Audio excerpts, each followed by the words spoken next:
Good day to all. வாங்க மேக்ஸை புரிஞ்சு படிப்போம்.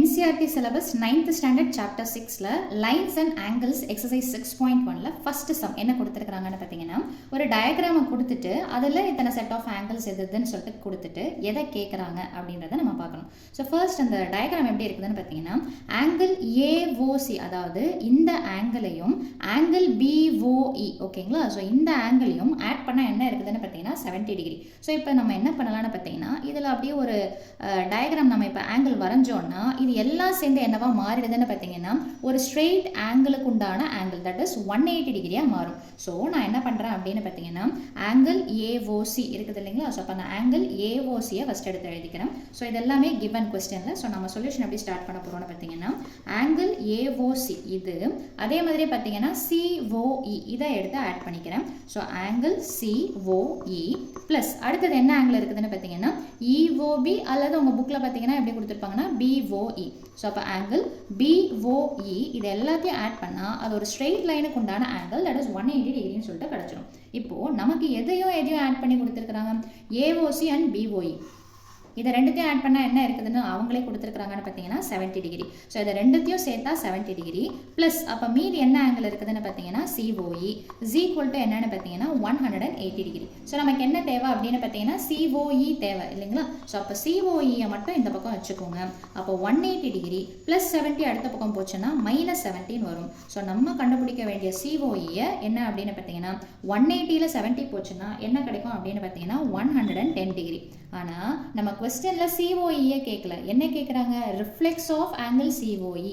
அப்போ ரிஃப்ளெக்ஸ் ஆஃப் ஆங்கிள் COE அப்படின்னா என்ன அப்படின்னு பார்த்தீங்கன்னா, ரிஃப்ளெக்ஸ் ஆங்கிள் அப்படின்னா என்னென்னா மொத்தமாக, அதாவது இது COEனா இதுக்கு அப்படியே ஆப்போசிட்டாக வர மாதிரி கீழே இருக்கிற மாதிரி. ஸோ அப்போது அதை நம்ம என்ன பண்ணணும்னு பார்த்தீங்கன்னா 360 டிகிரிலேருந்து மைனஸ் பண்ணணும். So reflex angle of COE அப்படின்றத எப்படி கண்டுபிடிக்கணும்னு பார்த்தீங்கன்னா 360 டிகிரி. ரிஃப்ளெக்ஸ்னால் அதோடைய பிரதிபலிப்பு அப்படின்னு சொல்லிட்டு அர்த்தம், பிம்பம் மாதிரி. ஸோ இதுதான் COE எங்கே இருக்குது, இதுதான் COEனா அதுக்கு அப்படியே நேரத்தில் இருக்கக்கூடியதுன்னு சொல்லிட்டு சொல்லலாம். ஸோ அப்போ ரிஃப்ளெக்ஸ் ஆங்கிள்லாம் ஒன்றும் இல்லை, கிடைச்ச ஆன்சரை அப்படியே 360யோட சப்ட்ராக்ட் பண்ணுங்கள். So 360 minus 110 degree. ஸோ இப்போ இதை சப்ட்ராக்ட் பண்ணால் என்ன கிடைக்குது அப்படின்னு பார்த்தீங்கன்னா 250 டிகிரின்றது தான் என்னென்னு பார்த்தீங்கன்னா ரிஃப்ளெக்ஸ் ஆங்கிள் ஆஃப் COE.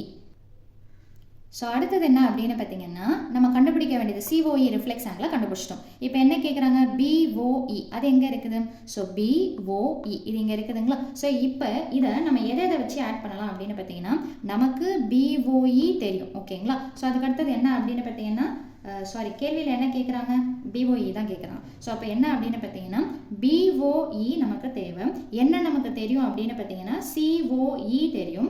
அதே மாதிரியே பார்த்தீங்கன்னா எதெல்லாம் ஆட் பண்ணால் எனக்கு 180 டிகிரி கிடைக்கும் அப்படின்னு பார்த்தீங்கன்னா COE ஆட் பண்ணால் கிடைக்கும்.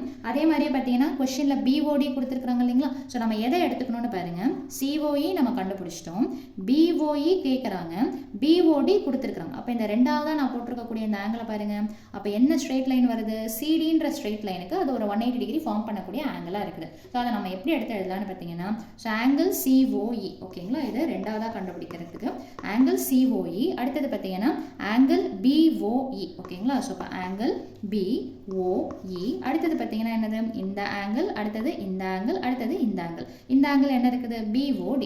ஸோ ப்ளஸ் ஆங்கிள் BOD இதுவும் ஒரு ஸ்ட்ரெயிட் ஆங்கிளாக மேக் பண்ணுறதுனால ஸ்ட்ரெயிட் லைனில் இருக்கக்கூடிய ஆங்கிள் என்னென்னு பார்த்தீங்கன்னா 180 டிகிரி. நம்ம COE கண்டுபிடிச்சது வேறு, கேட்டது ரிஃப்ளெக்ஸ். நமக்கு ரிஃப்ளெக்ஸ் தேவை கிடையாது, COEன்னு சொல்லிட்டு ஃபஸ்ட்டே கண்டுபிடிச்சிருக்கோம். அதோடைய வேல்யூ என்ன இருக்குன்னு பார்த்தீங்கன்னா 110 டிகிரி ஓகேங்களா. BOE என்னன்னு பார்த்தீங்கன்னா அதை தான் நம்ம கண்டுபிடிக்கணும். ஸோ அதை அப்படியே வச்சுக்கோங்க. BOD என்னென்னு பார்த்தீங்கன்னா கொஸ்டின்லேயே கொடுத்துருப்பாங்க 40 டிகிரி. ஸோ அதுக்கு சப்ஸ்டியூஷன் பண்ணுறோம், is equal to 180 degree. So 110ஐயும் 40ஐயும் ஆட் பண்ண என்ன கிடைக்கும், 150 degree. So 150 degree plus angle BOE is equal to 180 degree. கண்டுபிடிக்க வேண்டிய ஆங்கிளை மட்டும் லெஃப்ட் சைடில் வச்சுக்கோங்க. மீதி இருக்கிறத முதல்ல ரைட் சைடில் என்ன இருக்குதோ அதை எழுதிட்டு அப்புறமா இந்த ப்ளஸ் 150 அடுத்த பக்கம் போச்சுன்னா -150ன்னு சொல்லிட்டு வரும். ஸோ அப்போது angle BOE is equal to என்னென்னு பார்த்தீங்கன்னா 180ல் 150 போச்சுன்னா 30 டிகிரி. இதுதான் இந்த சம்மோட சொல்யூஷன். ஸோ அவ்வளோதான் இந்த சம்மோட சொல்யூஷன். தேங்க்யூ.